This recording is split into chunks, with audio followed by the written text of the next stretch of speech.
ম্যাচের পর ম্যাচ গোল করে চলেছেন রোনালদো। আমি এই চ্যানেলের পক্ষ থেকে আতিক আহমেদ। এখন শুনছেন সংবাদ, পরে শুনবেন বিস্তারিত। ওই দিন আগে এই ফেব্রুয়ারিতে 41তম জন্মবার্ষিকী উদযাপন করেন রোনালদো। বাট 41তম পেরিয়েও রোনালদো আছেন আগের মতোই। ম্যাচের পর ম্যাচ গোল করেও চলেছেন। সৌদি প্রো লিগে আল নাসরের শীর্ষে তোলার পথে গতকাল রোববার রাতেও জোড়া গোল করেন রোনালদো। ম্যাচে আল হাজমের বিপক্ষে আল নাসর জিতেছে 4-0 গোলের বড় ব্যবধানে। এই ম্যাচে গোল করার মধ্যে দিয়ে নতুন এক মাইলফলক ও ছুঁয়েছেন রোনালদো।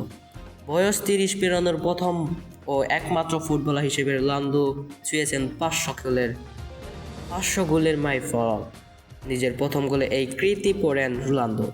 পরে দ্বিতীয় গোলের মধ্যে দিয়ে সেই সংখ্যককে নিয়ে যান 501-এ। আল নাসরের হয়ে রোনালদো নিজের প্রথম গোলটি করেন ম্যাচের 13 মিনিটে।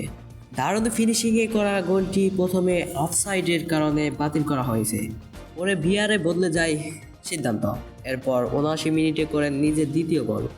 এই দুই গোলের পর রোনালদোর মোট গোল সংখ্যা এখন 964, অর্থাৎ 1000 গোলের জাদুকারি মাইলফলক সর্স করতে রোনালদো প্রয়োজন আর মাত্র 36 গোল।